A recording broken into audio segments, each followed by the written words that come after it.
Hello दोस्तों, स्वागत है आप सभी का इस नए वीडियो में। हम बात करते हैं एनसीएफ के बारे में। ठीक है, एनसीएफ क्या है?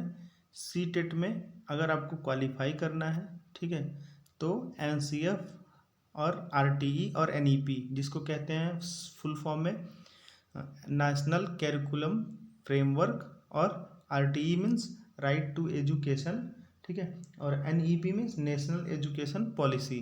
तो इन तीनों को अगर आप अच्छे से समझ के गए तो सी टेट के पेपर में आप बहुत ही आराम से 110 प्लस कर सकते हो, क्योंकि इसमें 75 क्वेश्चन डायरेक्टली पेडागोजी से आते हैं, और इसमें से कुछ क्वेश्चंस, ठीक है, एनसीएफ और राइट टू एजुकेशन और नेशनल एजुकेशन पॉलिसी, मतलब इन तीनों को मिला के अगर आपने अच्छे से इनकी अंडरस्टैंडिंग कर ली, मतलब इन्हें समझ लिया, ठीक है, तो आप ढेर सारे क्वेश्चन करके एग्ज़ाम को बहुत ही आसानी से क्वालिफाई करके 110 प्लस मार्क्स ला सकते हो। ठीक है, तो ये पहली वीडियो है। इसके बाद राइट टू एजुकेशन आएगी और नेशनल एजुकेशन पॉलिसी भी आएगी, तो आप चैनल से जुड़ जाएं।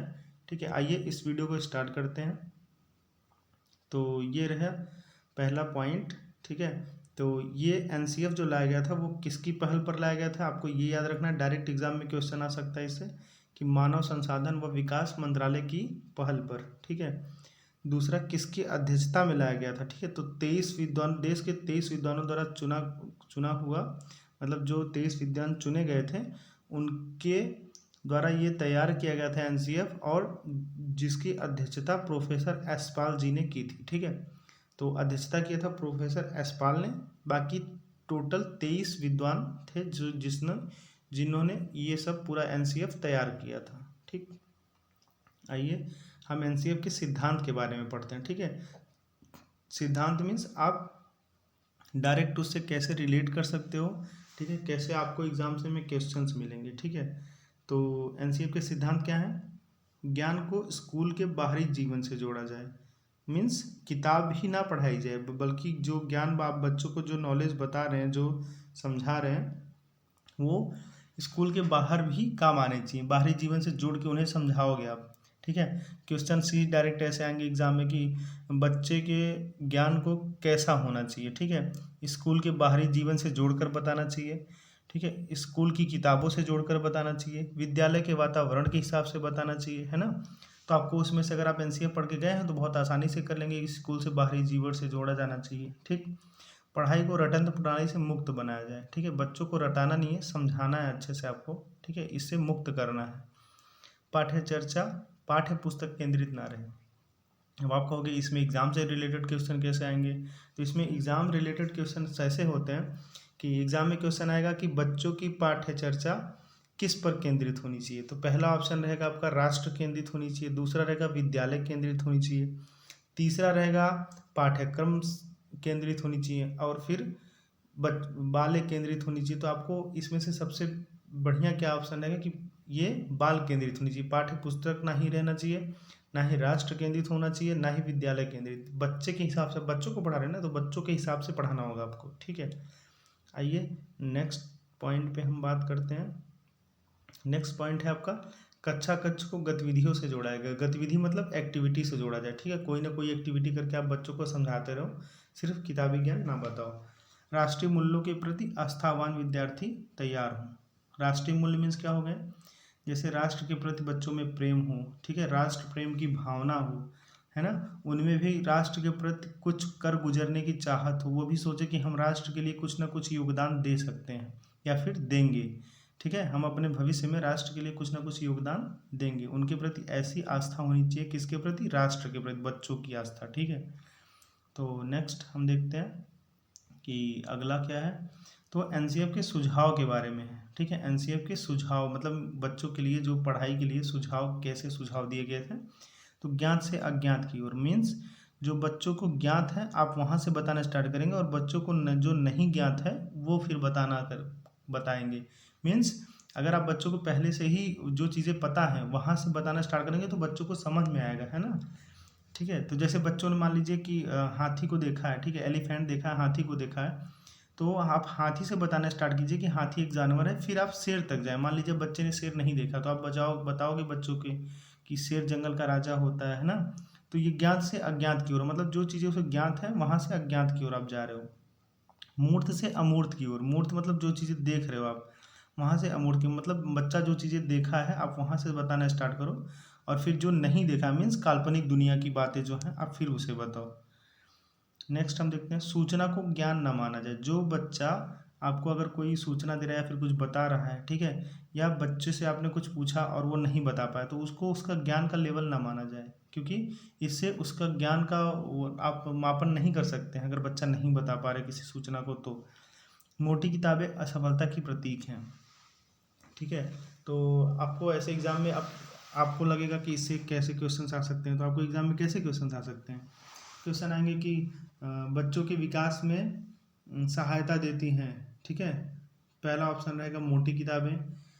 दूसरा रहेगा ऐसे ही कि ज़्यादा पन्नों वाली किताबें, ठीक है, तो उसमें से अच्छी किताबें। पतली किताबें, मतलब पतली मतलब जो जिसमें कम पेजेस हों, है ना, तो वो किताबें बच्चे जल्दी पढ़ पाएंगे। क्योंकि मोटी किताबें क्या होती हैं, असफलता की प्रतीक होती है, मतलब आप बच्चों को कम में नहीं समझा पा रहे हैं, इसलिए ज़्यादा किताबों का, ज़्यादा पन्नों का प्रयोग कर रहे हैं, ठीक है।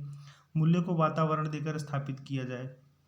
मूल्य मतलब सामाजिक मूल्य, ठीक है, सामाजिक मूल्य मतलब विचार, आदर्श, ठीक है। जैसे आपने सच्चाई के बारे में बता रहे हैं, ठीक है, ईमानदारी के बारे में बता रहे हैं, तो अपने क्लास में ही ऐसा वातावरण दे, ऐसी बच्चों से बातें करें जो अपने उन्होंने जीवन में जो किया है चीज़ें उससे रिलेट करके पढ़ाएं, ठीक है, जिससे बच्चे जल्दी समझ पाएँ।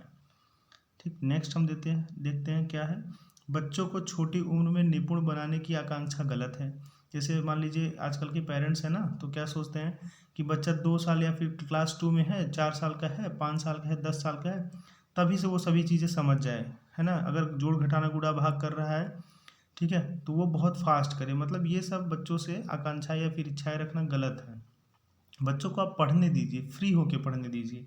उन्हें जो चीज़ें समझ में आ रही हैं वो खुद ही पढ़ेंगे, ठीक है, खुद ही अपना स्टार्ट करेंगे कि कैसे पढ़ना है कैसे नहीं पढ़ना है। अगर उन पे आप प्रेशर बनाएंगे या उनसे ये सोचेंगे कि निपुण बन जाए, उनमें एक्सपीरियंस हो जाए, एक्सपर्टाइज हो जाए, तो ऐसा नहीं है। बच्चे धीरे धीरे सीखते हैं, ठीक, स्वच्छंद तरीके से। तो अगला हम देखते हैं जीवंत कक्षागत वातावरण होना चाहिए।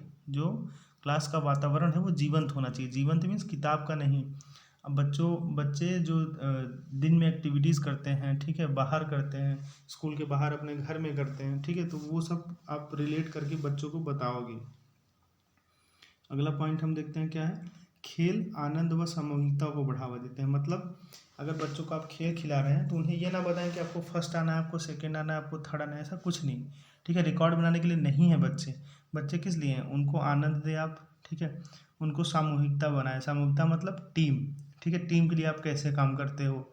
एक अगर आपको टीम में ऐसा बनाया जाए या फिर एक टीम के सदस्य के रूप में दिया जाए, तो आप किस तरह टीम को आगे बढ़ाओगे, ठीक है।